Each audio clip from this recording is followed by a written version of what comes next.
Imaginez un peu le tableau. Meta, le géant américain, qui s'offre une start-up chinoise pour la modique somme de 2 milliards de dollars. Franchement, entre le blanchissement géopolitique, les petites guerres réglementaires et les ironies technologiques, on est en plein dans le théâtre de l'absurde de la course à l'intelligence artificielle. Alors bonjour à toutes et à tous et bienvenue. On se retrouve aujourd'hui pour décortiquer ces billets d'humour du premier site d'information sur l'IA, j'ai nommé iainfo.fr. L'histoire assez rocambolesque qu'on va voir ensemble nous vient de la plume de Didier Taormina, qui l'a publiée, figurez-vous, fin 2025. Allez, on plonge dans cette affaire. Le chiffre qui lance toute l'affaire, 2 milliards de dollars. Pour qu'on se rende bien compte, c'est le double du prix d'Instagram en 2012. L'ironie, elle est juste savoureuse. Mark Zuckerberg, qui a passé des années à se faire cuisiner par le Congrès américain, vient de signer un chèque absolument colossal pour une technologie développée à Pékin. Alors comment c'est possible ? Pour bien comprendre la manœuvre, il y a un terme à connaître, le Singapore washing. C'est assez simple. La start-up en question, Manus, s'est empressée de déménager de Pékin à Singapour. Un petit tour de passe-passe géographique, hop, pour blanchir son origine et rassurer ses futurs partenaires occidentaux. C'est vraiment la clé de voûte de toute cette histoire.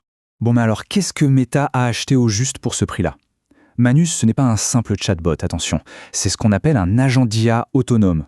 Ou pour faire plus simple, le stagiaire de rêve. Pour bien saisir l'enjeu, il faut voir la différence. D'un côté, on a les chatbots comme ChatGPT. Ils sont très doués pour la conversation.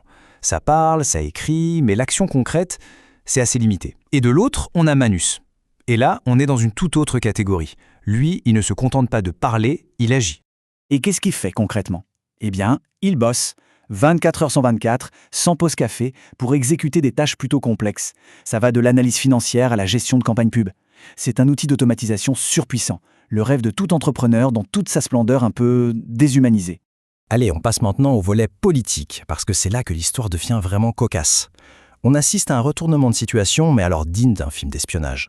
Il faut se souvenir d'un truc. En mai 2025, de simples investissements américains dans Manus avaient provoqué une indignation monstre à Washington. Le sénateur Cornyn lui-même avait parlé de trahison patriotique. On pouvait donc s'attendre à une levée de bouclier pour un rachat complet par Meta, non ? Eh bien pas du tout. Aujourd'hui, c'est le silence radio, le calme plat. Les régulateurs américains semblent étrangement discrets. La raison, c'est probablement un calcul politique. Meta a multiplié les gestes d'allégeance à la nouvelle administration et ce rachat, il est presque présenté comme une victoire. La preuve que même les talents chinois veulent rejoindre l'écosystème américain. Et c'est là que tout bascule. Le coup de théâtre. Le blocage ne vient pas de Washington, mais de Pékin. Oui. Le ministère chinois du Commerce est en train d'examiner la vente, de très près. Il craint qu'elle ne constitue une exportation illégale de technologies sensibles. En gros, ils veulent empêcher une sorte de fuite des cerveaux, version start-up. Et attention, ce n'est pas une menace en l'air. On a déjà vu ce scénario. Le cas TikTok, c'est l'exemple parfait. En 2020, quand Microsoft a voulu racheter les opérations américaines, Pékin a sorti son arsenal réglementaire, a classé les algorithmes de l'appli comme technologie sensible et a fait capoter le deal. Meta pourrait subir exactement le même sort. Face à tout ce chaos géopolitique, il y a une question qui se pose. Pourquoi est-ce que Meta prend un tel risque ? Pourquoi dépenser 2 milliards pour une techno externe alors qu'ils investissent déjà des fortunes en interne ? Le chiffre est juste ahurissant, 70 milliards de dollars. C'est ce que Meta dépense chaque année en intelligence artificielle. Et malgré ça, ils sont obligés d'acheter une jeune pousse chinoise pour rester dans la course. L'article utilise une analogie qui est juste parfaite. C'est comme si on dépensait une fortune dans une salle de sport ultra moderne pour finir par payer un coach personnel à côté parce qu'on n'arrive toujours pas à faire une seule pompe. Cet achat, c'est un véritable aveu d'impuissance. Ou en tout cas, ça montre qu'il y a de grosses lacunes dans leur propre développement. En réalité, le plan de Meta est assez clair. Le but, c'est de monétiser enfin ces investissements colossaux. En intégrant Manus, Meta pourrait proposer des services payants sur ses plateformes et surtout, automatiser entièrement la gestion des campagnes publicitaires, ce qui est quand même le cœur de son business. Mais cette stratégie, aussi claire soit-elle, ce n'est pas un cas isolé. Si on prend un peu de recul, on voit bien qu'elle est surtout le symptôme d'une sorte de frénésie qui s'est emparée de toute la Silicon Valley. Cette stratégie, elle n'est pas vraiment nouvelle pour Zuckerberg.